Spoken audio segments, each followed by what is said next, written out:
Olá, tudo bem? Bem-vindos à 7ª temporada do podcast Direito Empresarial Café com Leite. Esse é o podcast perfeito para quem busca conhecimento jurídico durante a correria do dia a dia. É a sua biblioteca em áudio gratuita, repleta dos principais textos e autores do direito empresarial no Brasil. Eu sou Amanda Ataide, mineira e cruzeirense na origem, com passagem em São Paulo, e candanga e fluminense de coração. Casada, mãe do Pedro de quase 6 anos. Pedro, Tails, Sonic. Do Lucas de 4 anos. Lucas, Knuckles, Sonic, Eggman. E tutora do Vira-Lata Farofa. Sou professora doutora da UNB dos cursos de Direito Empresarial, Concorrência, Comércio Internacional e Compliance. E consultora do Pinheiro Neto Advogados nas mesmas áreas. Este é um podcast simples, curto e gostoso, como um café da manhã, mais rapidinho durante a semana. Em sua 7ª temporada, esse nosso podcast se reinventa, com a divulgação de um site inteiramente dedicado a esse projeto. No site, os episódios são organizados tematicamente, facilitando o acesso a temas como teoria da empresa, fundamentos do direito societário, sociedades limitadas, sociedades anônimas e muito mais. Pegue então a sua xícara de café com leite ou chá, seu tênis para fazer exercício físico ou seu fone de ouvido para ouvir no seu meio de transporte diário. Então, vamos comigo para a próxima xícara de café com leite? A nossa xícara de café com leite de direito empresarial de hoje vai comentar o livro Lei de Recuperação e Falência, Lei 11.101 de 2005, comentada por artigo, que está na sua 16ª edição. E esse livro é de autoria do professor Manuel Justino Bezerra Filho, que vai, então, participar do nosso podcast para comentar o seu livro. O professor Manuel Justino é bacharel em Ciências Jurídicas e Sociais pela Universidade de São Paulo, mestre e doutor em Direito Comercial pela mesma universidade, a USP. É professor convidado da Faculdade de Direito da USP, da Fundação Getúlio Vargas, da PUC São Paulo, da Universidade Mackenzie e da Escola Paulista de Magistratura. É desembargador aposentado e agora advogado consultor em Direito Empresarial. Professor Manuel Justino, é uma alegria enorme o senhor ter aceitado participar do nosso podcast e apresentar, de um modo simples, curto e gostoso, o seu livro sobre a Lei de Recuperação e Falência. Minha querida Amanda Ataide, eu é que agradeço a distinção de você me chamar para participar desse podcast seu, que já é famoso nacional e internacionalmente. Realmente é um prestígio muito grande ter a oportunidade de fazer isso e eu espero que as informações que eu venho a prestar aqui possam ser úteis aí para o seu podcast e eu tenho certeza que eu não vou conseguir, ombrear a qualidade dos anteriores que eu tenho assistido, mas vou fazer força, tá? Vou fazer força. Muito obrigado, Amanda. Muito obrigado mesmo. Eu fico muito satisfeito, muito contente e vamos adiante para ver o que a gente pode fazer aqui, tá? E um abraço não só para você, como para todo mundo que estiver nos ouvindo.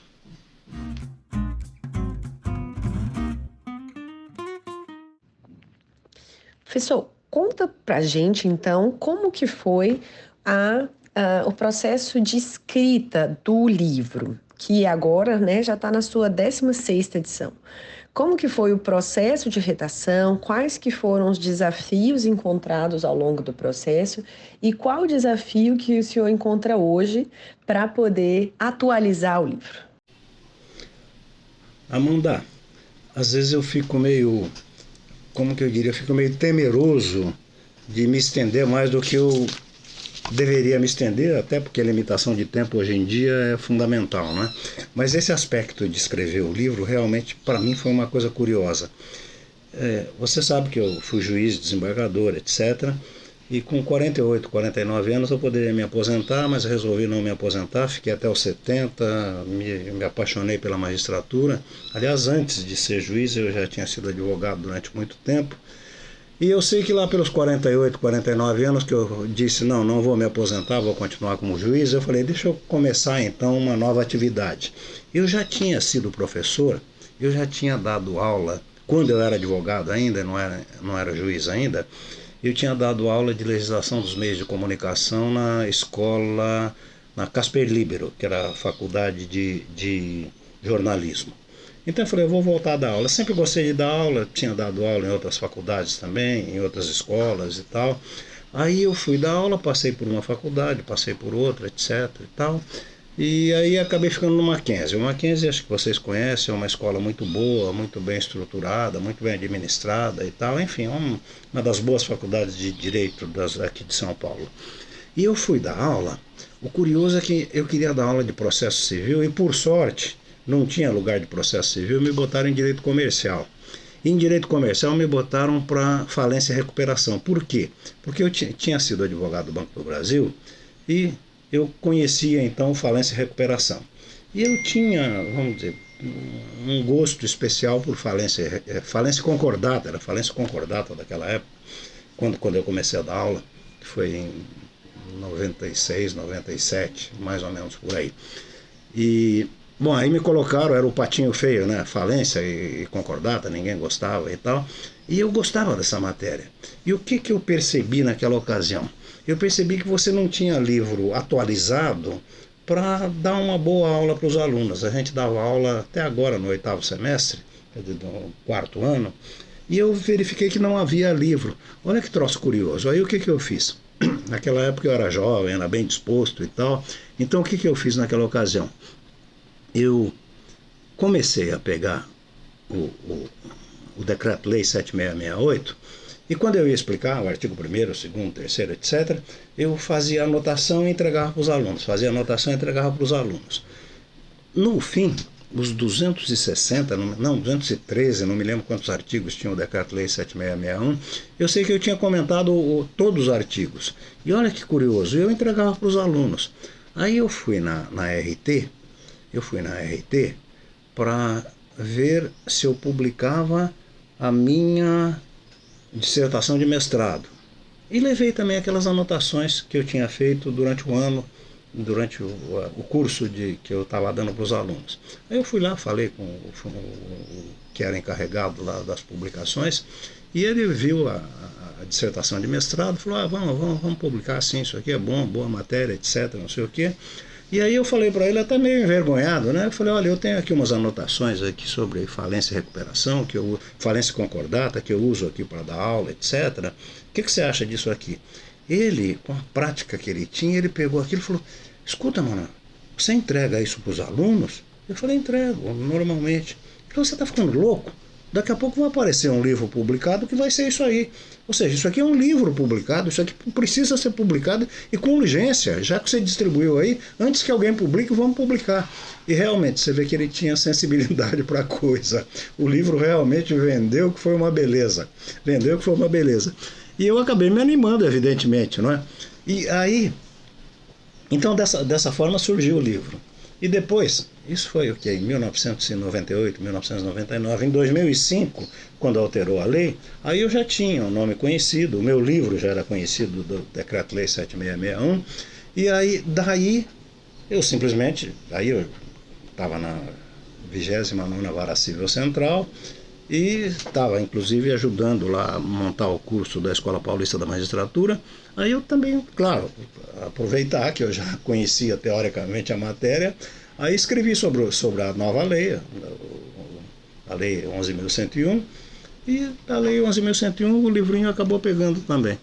E ele pegou pelo seguinte, a base do livro era um livro para estudante de direito, mas no fim, eu acho que eu acabei, até pela influência de trabalhar como juiz, eu acabei me aprofundando um pouco. Então o livro, de tal maneira, me parece, ele se presta tanto para o estudante de direito, quanto para o promotor, quanto para o juiz, quanto para o advogado, quanto para o professor, porque ele, vamos dizer, se você quiser fazer uma tese de doutorado, não vai ler meu livro não.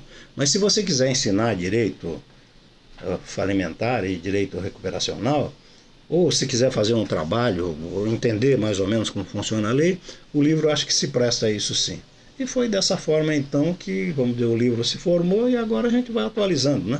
Apesar da alteração da 14.112, altera. Agora o projeto 03 de 2024, que parece que vai, estou torcendo para não ser aprovado, mas parece que vai ser aprovado em regime de urgência. Aí a gente tem que ir colocando em dia, não tem outra coisa que fazer. É mais ou menos isso aí, tá? Eu já me estendi demais na resposta. Então, para a gente começar e apresentar para os nossos ouvintes, a gente está falando da Lei de Recuperação e Falências. Conta para a gente, então, os interesses, né, que são tutelados na recuperação judicial, na falência, quais que são os benefícios econômicos, né, e sociais decorrentes de ambos esses institutos e quais que são as técnicas, né, utilizadas para garantir a tutela dos interesses em cada um desses institutos. Quais que são as principais diferenças, as diferenças e as principais semelhanças entre a recuperação judicial e falência? Oi, Amanda, esse seu questionamento, essa sua lembrança aí, ela é bastante abrangente, não é? Vamos dizer, quais os interesses tutelados aí? E eu acho que um pouco de história aí, rapidinho, um pouquinho de história, talvez valha a pena. Eu sempre digo para os meus alunos, aliás, eu não escrevi, eu preciso escrever isso também, é que também o livro já está com 600 páginas, se você escrever tudo que você pensa, daqui a pouco vai ter um livro de 3.000 páginas, aí não dá nem para pensar em ler. Mas eu digo sempre para os meus alunos, eu falo dos chamados, o nome que eu dou, que são os 3 patamares do pensamento com relação à falência. O primeiro patamar do pensamento era aquele, olha, a falência é um crime, o falido é um criminoso. O falido foi aquele que se aproveitou da confiança que os amigos depositaram nele. Aliás, a ordenação manuelina, ela fala, como é que se levantou com a fazenda alheia, aproveitando-se da confiança que lhe foi depositada. Enfim, então, vamos dizer, na época da Revolução Comercial, a falência era um crime. O falido tinha que sumir de onde ele estava, senão jogava sal na terra dele, ele podia morrer, a família morrer, etc., porque realmente era um crime. Esse é o primeiro patamar do pensamento. O segundo patamar do pensamento, a evolução, séculos, é que a falência não é um crime, não. A falência é decorrência do risco empresarial. Toda atividade empresarial tem risco, nós sabemos disso, e a falência é decorrência do risco empresarial. Evidentemente, pode haver crime falimentar, tanto que o capítulo 7º da Lei 11.101 cuida dos crimes falimentares. Mas a falência em si não é um crime. A falência é decorrência do risco empresarial. E, por ser decorrência do risco empresarial, então o pensamento que se formava era o seguinte: você não é um criminoso, mas todos os seus bens serão arrecadados o mais rápido possível, a gente vai transformar isso aqui em dinheiro e vai tentar pagar os credores. Isso aí era uma forma de tentar passar, vamos dizer, credibilidade à atividade comercial. O nosso Decreto-Lei 7661 de 1945 estava dentro desse segundo patamar de pensamento, ou seja, não é crime a falência em si, mas, no entanto, o judiciário, vamos dizer, a mensagem da lei era a seguinte: judiciário, se houver crise econômico-financeira da sociedade, da empresa, da sociedade comercial naquela época, não é? Decrete a falência o mais rápido possível, arrecade o dinheiro, arrecade os bens, transforme em dinheiro e tente pagar os credores, porque nós, como instituição, nós como país, nós como sistema de direito, nós precisamos infundir confiança àquelas pessoas que negociam com os comerciantes, que atuam no meio comercial, sabendo que, em caso de crise, em caso de falência, o judiciário estará preocupado em pagar o mais rápido possível os credores, ou seja, o interesse que predominava era o credor. E o terceiro patamar de pensamento, que é o atual, que está na nossa lei, é esse patamar de pensamento que veio aí do crash da Bolsa de Nova York em 1939, em 1929, depois em 1934, a tentativa de salvar, vamos dizer, a atividade empresarial. Começa primeiro nos Estados Unidos esse pensamento, depois vai para a França, depois se espalha pelo mundo inteiro, que é esse terceiro patamar de pensamento que eu digo, que é aquele pensamento segundo o qual a atividade empresarial, a manutenção da sociedade empresária é mais importante para o país como um todo, para o meio social como um todo, do que para o próprio empresário. Portanto, a mensagem da lei atual é aquela: se houver crise econômico-financeira de uma sociedade empresária, não faça como antes, que decretava a falência o mais rápido possível e arrecadava o dinheiro para pagar os credores. Não. Primeiro examine se essa crise econômico-financeira é superável ou insuperável. Se for insuperável, decrete a falência. Se for superável, dê a oportunidade, é o que a lei pretende, daquela empresa se recuperar, preservar a sociedade empresária. E é isso, então, vamos dizer, é essa mensagem que vem da nova lei. Agora, se a crise econômico-financeira é insuperável, aí não há caminho, precisa ir para a falência. Se isso está sendo conseguido ou não está sendo conseguido, se isso está indo bem ou indo mal, é um aspecto que a gente precisaria examinar, levaria 2, 3 horas, 3, 4 dias, sei lá, para examinar isso aí. Mas, vamos dizer, a visão geral, então, agora é essa: preserve judiciário, preserve a sociedade empresária, judiciário, credores, sociedade em geral, preserve a sociedade empresária que está em crise econômico-financeira superável, porque preservando a sociedade empresária, você preserva os empregos, está lá no artigo 47. Preservando a sociedade empresária, você preserva os empregos. E aí você preserva a atividade. E preservando tudo isso, você vai poder pagar os credores, mesmo que com deságio e com certo tempo. Então, vamos dizer, é dentro deste campo de pensamento que começa a funcionar, então, a nova lei. Tem virtudes? Tem. Tem defeitos? Tem. Bastante virtudes? Bastante. Defeitos? Bastante também. E vamos tocando para ver a que caminho nós chegamos. É mais ou menos isso. É o que eu sempre falo, dava para falar 3 horas sobre isso, mas não dá para ficar aqui falando todo esse tempo. Então, é isso que eu tenho para falar nesse tempo. Tá bom, Amanda?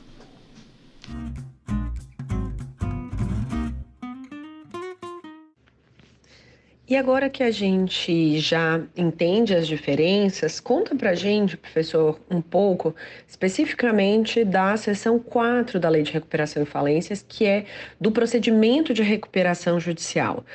Quais que são as peculiaridades, né, desse procedimento de recuperação judicial nos termos definidos pela Lei de Recuperação e Falências, e quais que foram essas principais alterações que ocorreram no ano de 2020, né, com essa modificação pela Lei 14.112. Minha querida Amanda, eu imaginava que você só era uma brilhantíssima advogada, mas não, você é uma brilhantíssima entrevistadora. Você faz umas perguntas que deixam a gente bem à vontade, porque as perguntas são abrangentes e são extremamente interessantes. Isso que você pergunta, eu acho que também, eu gosto muito de história, então eu acho que vamos dizer, a visão histórica sempre é importante. Veja, como eu já disse no bloco anterior, né, nós tínhamos uma lei, que era a Lei 7661 de 1945, repetindo, ela pretendia fazer o quê? Tinha a concordata, que acabou não dando certo, e a falência, que pretendia pagar os credores, também não dava certo. Então, a concordata, aliás, se transformou, como dizia o nosso querido amigo professor Nelson Abrão, que foi meu professor na USP, ele dizia que a concordata havia se transformado na antessala da falência fraudulenta. Então, surgiu aqui a nova lei, que é a recuperação. Surgiu a nova lei que trouxe a recuperação judicial. Manteve a falência, com uma série de alterações, evidentemente, aliás, boas alterações na falência, e trouxe a recuperação judicial. Pois bem, na recuperação judicial, para examinar, digamos, o procedimento detalhado, me parece que aqui não interessaria muito, mesmo tendo em vista, vamos dizer, o tipo de conversa que nós estamos tendo aqui. Mas o que eu diria com relação ao procedimento da recuperação judicial é que o que a lei pretendeu foi dar estou repetindo também, não é? A sociedade empresária em situação de crise econômico-financeira superável, dar a oportunidade da preservação, da manutenção da sociedade empresária. Pois bem, como que alguém que tem dívida que não está conseguindo pagar, como que uma pessoa dessa poderia eventualmente, ou uma sociedade empresária poderia eventualmente ser preservada? Claro que ela tem que contar com a boa vontade dos credores, aliás, credores que nesta lei, na Assembleia Geral de Credores, é que vão decidir se aquela sociedade empresária merece a recuperação judicial ou merece falir.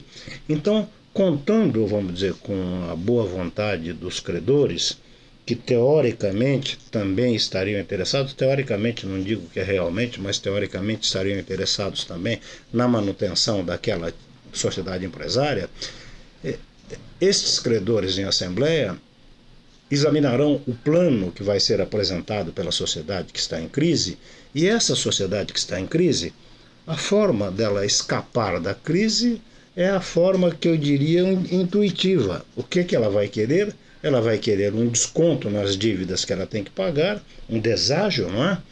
E, além disso, ela vai querer um tempo, não é? Um período para pagar isso aí.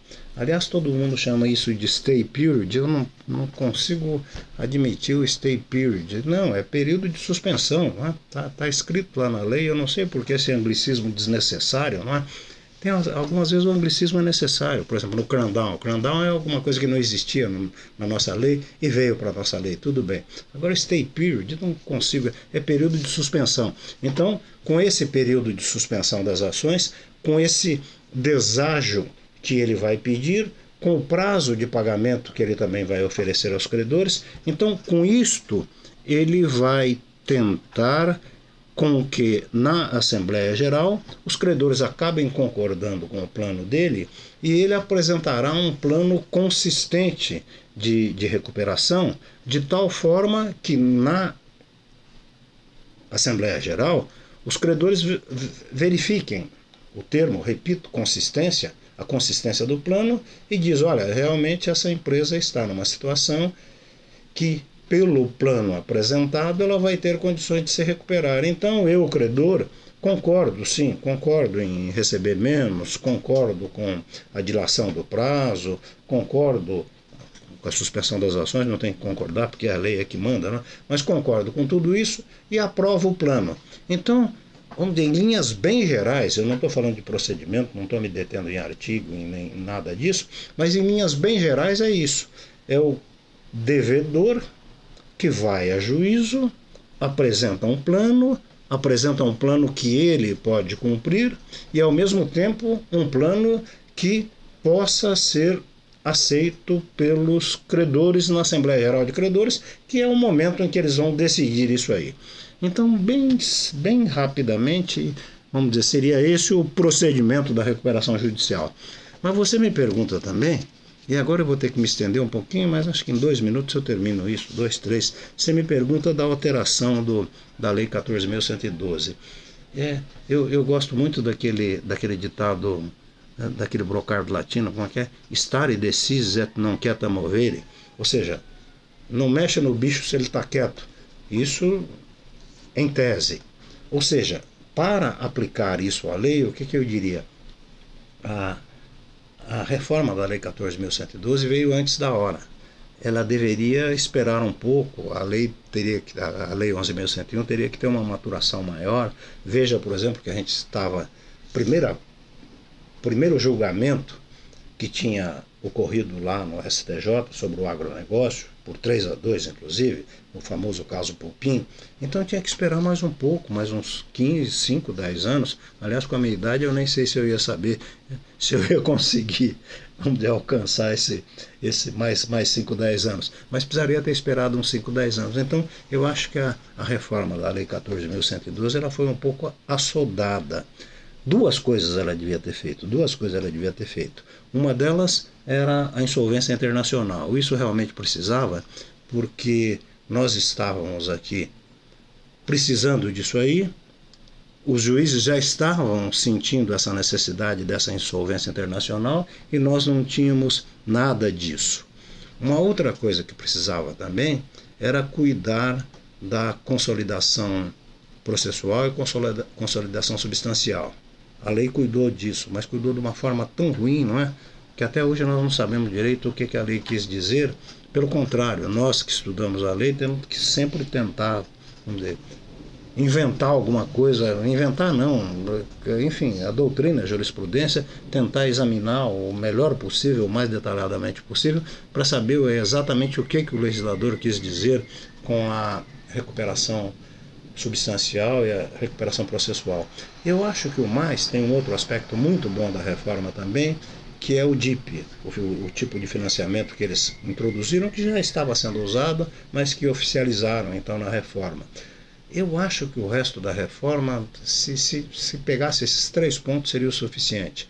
O inciso 18 do artigo 50 também é muito bom. Dá uma olhada nele lá depois, meus caros amigos que estão me ouvindo, que ele acabou com a chamada, ou ele tentou acabar com a chamada fraude legal, que era a fraude em que se deixava o fisco de lado, né?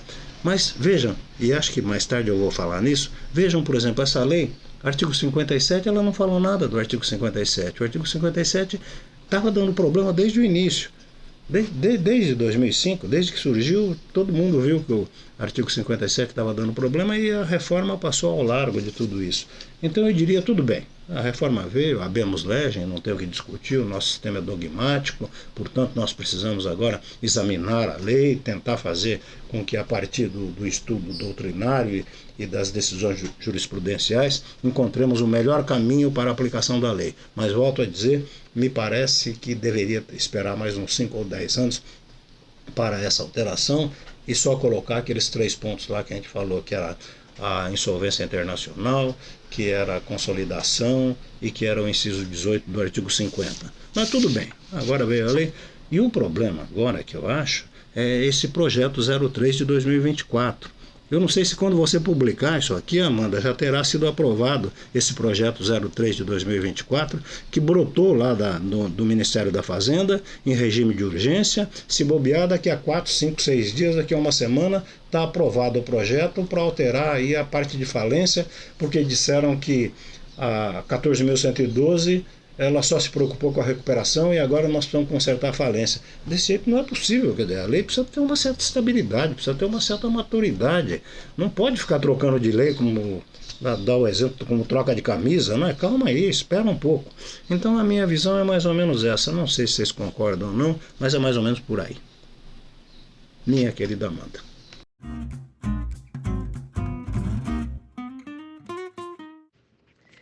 E por fim, para a gente avançar em uma discussão recente, que eu sei que o senhor tem se dedicado, sobre o artigo 57 da Lei de Recuperação e Falências. Se o senhor puder comentar esse artigo, que diz que após a juntada aos autos do plano aprovado pela Assembleia Geral de Credores, ou decorrido o prazo previsto na lei, sem objeção de credores, o devedor, então, ele deve apresentar certidões negativas de débitos tributários.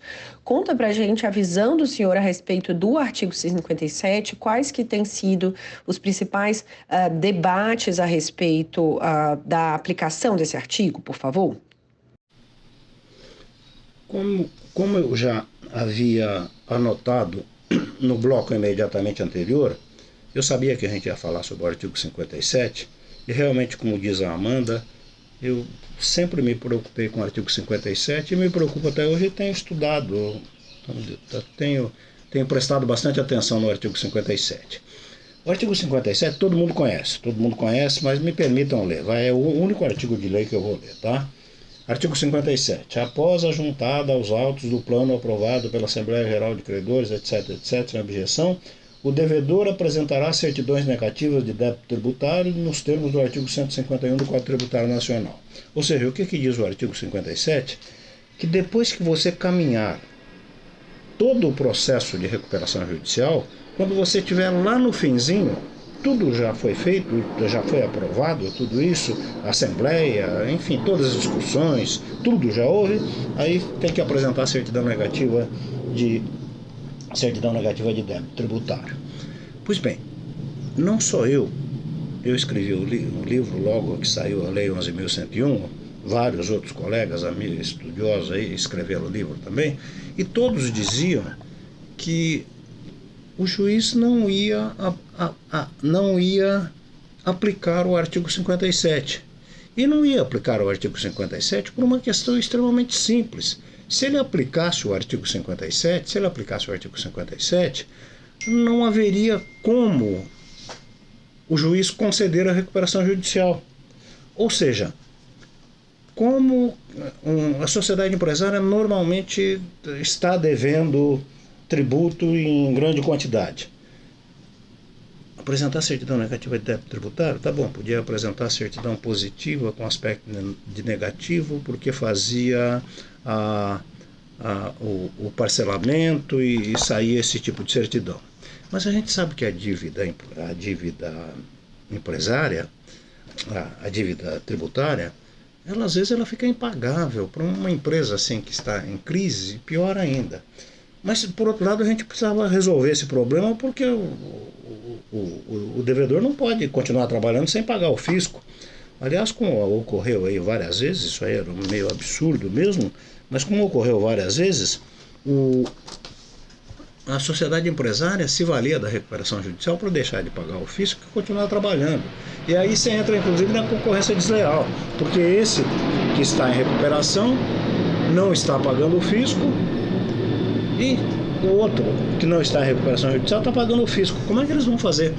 Como é que eles vão ficar quanto à questão aí do preço da mercadoria? Ou seja, é uma concorrência desleal em favor desse que está em recuperação. Mas o problema do artigo 57 era exatamente isso. Como aplicá-lo? Veja, a questão é muito extensa. Eu tenho falado bastante sobre isso.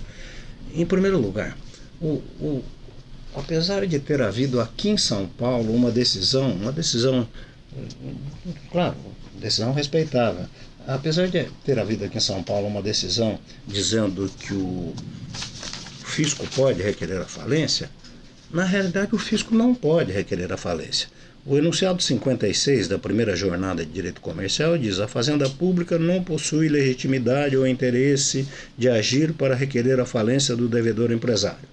Por outro lado, toda a nossa legislação e toda a nossa, enfim, todo o nosso entendimento aí doutrinário é no sentido de que o fisco, se ele tomar eventual medida para cobrar o débito dele, tomando alguma represália contra a empresa, isso aí caracteriza abuso de direito, ou seja, o que o fisco tem que se valer para cobrar tributo é da Lei 6.830, é a lei que está à disposição dela. Então, a gente ficava nesse limbo. Tá bom, se eu não aplico o artigo 57, o devedor vai seguir adiante sem pagar imposto, com uma situação de posição diferente com relação aos demais que não estão em recuperação e que estão pagando impostos, enfim, uma concorrência desleal. Mas, por outro lado, se o juiz aplicasse o artigo 57 com todo o seu rigor, o que iria acontecer? Iria acontecer depois de todo aquele caminho que houve no andamento da recuperação judicial, o juiz chegar nesse momento do artigo 57, nesse momento de conceder a recuperação, e fazer o quê? Decretar falência? Não, decretar falência ele não podia também, porque o artigo 57, eu li para vocês, o artigo 57 diz que o devedor apresentará certidão negativa de débito tributário, mas não diz o que o juiz deve fazer se não for apresentada a certidão negativa de débito tributário. Aí veio a Lei 14.112, a Lei 14.112 criou aí um tipo de parcelamento, que seria um parcelamento especial para a empresa que está em recuperação judicial, e isso então teria resolvido o problema anterior pelo qual os juízes não aplicavam o artigo 57. Ou o que era? A própria Lei 11.101 prevê que teria que haver uma situação, um tipo de parcelamento especial para a empresa que estivesse em recuperação. E, como não havia esse tipo especial, o juiz acabava não aplicando. E o que aconteceu na realidade do dia a dia? E o que aconteceu? Os juízes, o termo não é jurídico, mas os juízes, eles empurravam com a barriga. Por quê?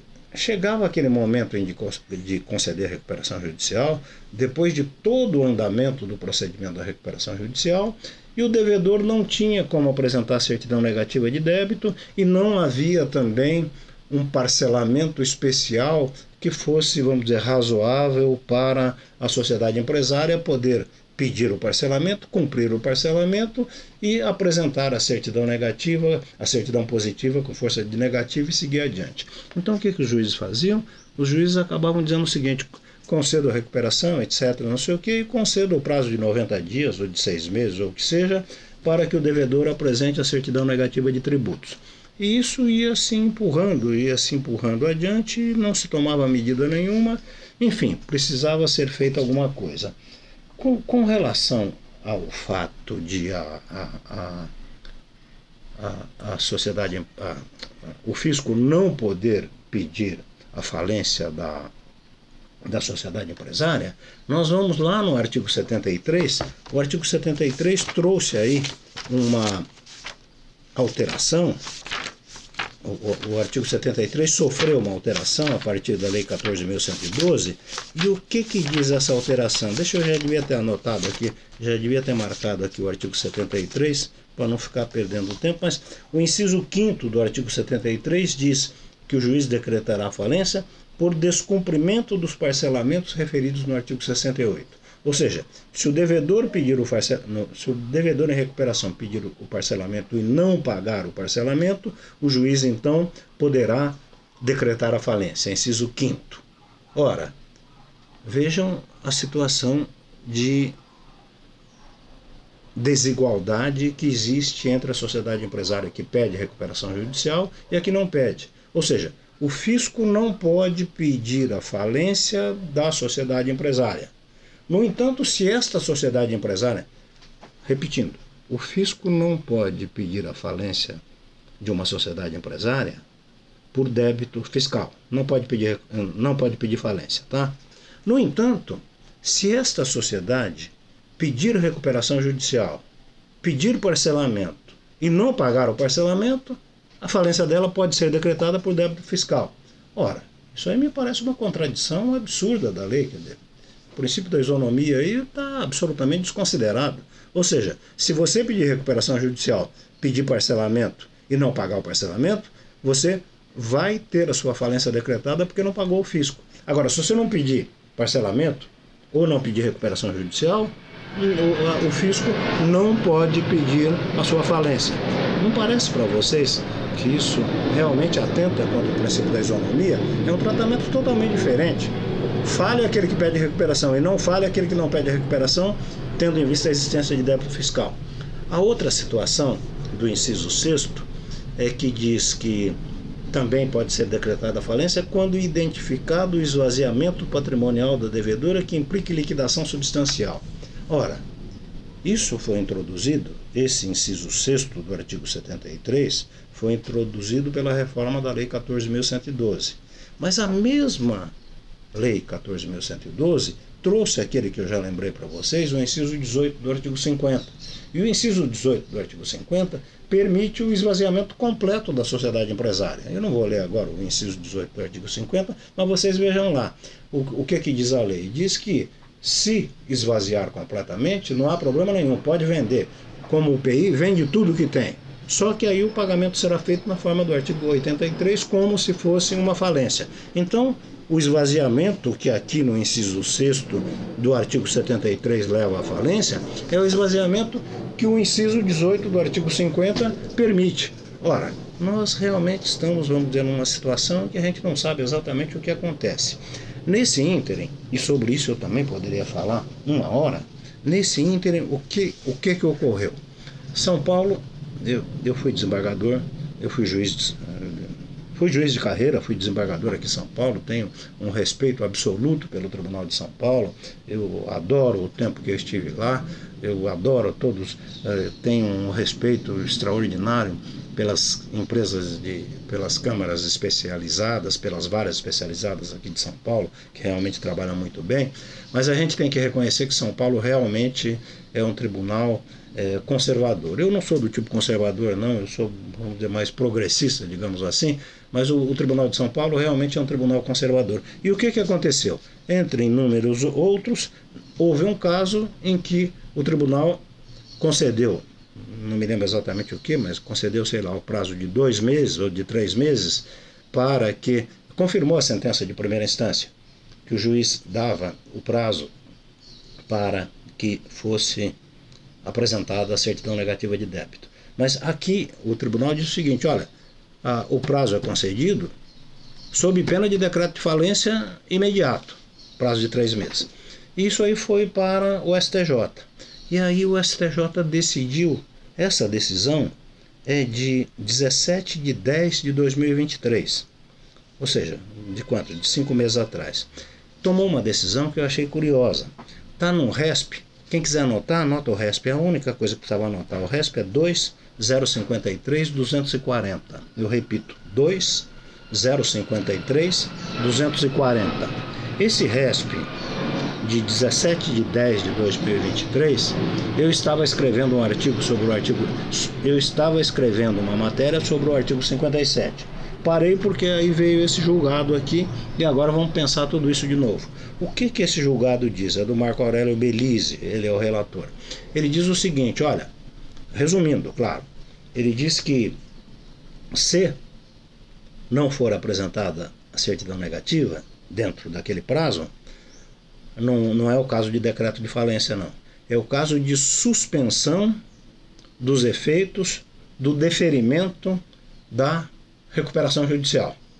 O que é isso? Isso quer dizer o seguinte, se em 2, 3 meses essa empresa não apresentar a certidão negativa de débito ou a certidão positiva com efeito negativo, se ela não apresentar, todas as ações que estavam suspensas por força da recuperação judicial voltam a ocorrer. Me parece que é uma decisão que é uma criação, não há dúvida nenhuma. Aí vão falar em como é que o juiz está inventando a lei. Não é que está inventando a lei não diz o que deve fazer. Claro que o juiz tem que preencher a lei. Então o que vai acontecer? Se aquele devedor não apresentar naquele prazo, todas as ações que estavam suspensas voltam a ocorrer.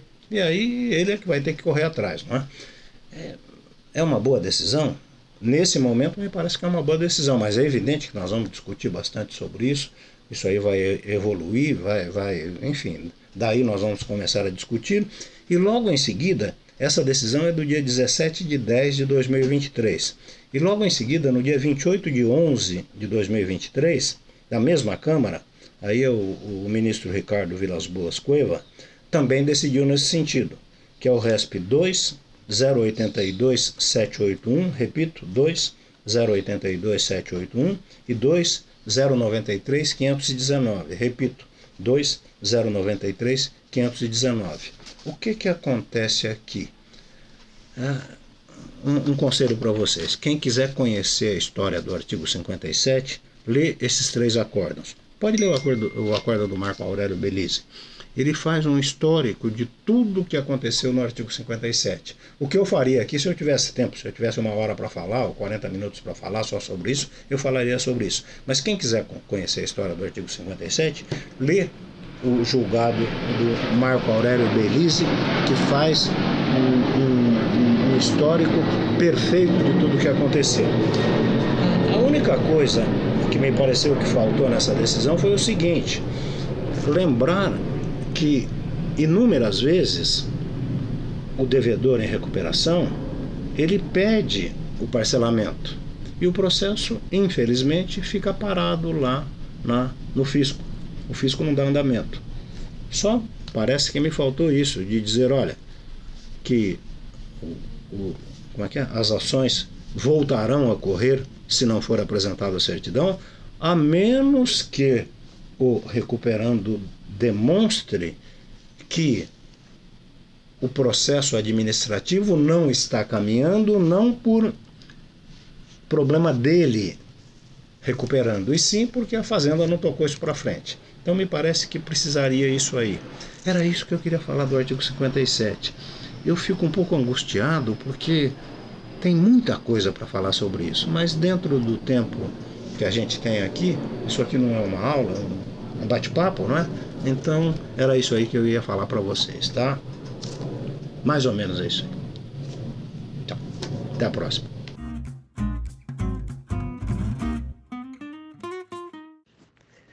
E por fim, uma pergunta dessa temporada: se o senhor pudesse chamar alguém para jantar, professor, quaisquer pessoas que o senhor conhece, não conhece, personagens ou pessoas reais, vivas, mortas, quem que o senhor convidaria para jantar, para tomar um café com leite com o senhor?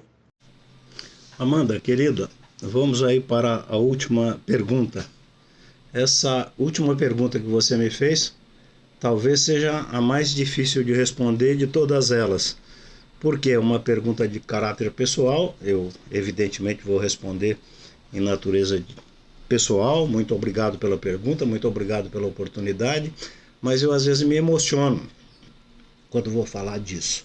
Você perguntou para mim quem que eu convidaria para jantar comigo, qual pessoa eu gostaria de homenagear, se pudesse, pessoa viva, pessoa morta, qualquer outra pessoa. E eu vou contar então para você vou dizer quais as razões que me levam a convidar a pessoa que eu convidaria. Eu sou de família muito pobre, daqui do interior de São Paulo. Parece aquele troço de político, né?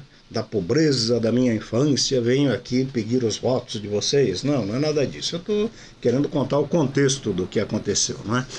Meu pai morreu 3 meses antes de eu nascer. Meu pai morreu em novembro de 1944 e eu nasci em fevereiro de 1945. E eu até brinco, brincadeira meio funérea, não é? Eu digo que eu sou filho de mãe honesta e pai desconhecido. Pai desconhecido porque ele não me conheceu, eu também não o conheci.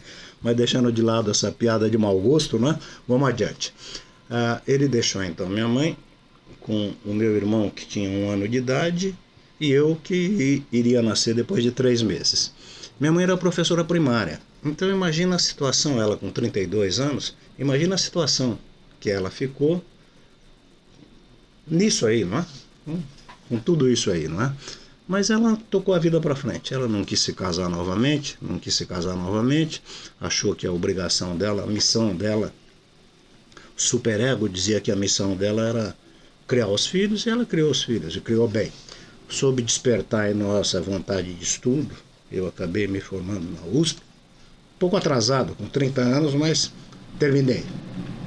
E despertou os valores que nos guiaram pela vida fora, e claro que eu sou grato a tudo isso, não é?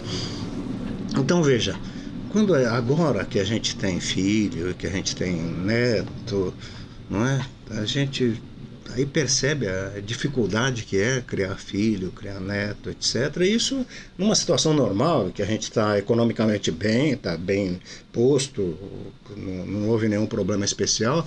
Então eu tenho assim um especial, como é que eu diria? Uma especial lembrança dessa situação da minha mãe, não é? Realmente é uma coisa extremamente curiosa, para dizer o mínimo, não é? Então, claro que eu me lembro com bastante emoção de tudo isso, e eu digo para você, Amanda, sem nenhum complexo de Édipo, eu digo para você, já que você deixou que convidasse quem quisesse, eu realmente convidaria para jantar comigo a minha mãe. Convidaria a dona Clarice. Beijo, Amanda. Tchau para vocês.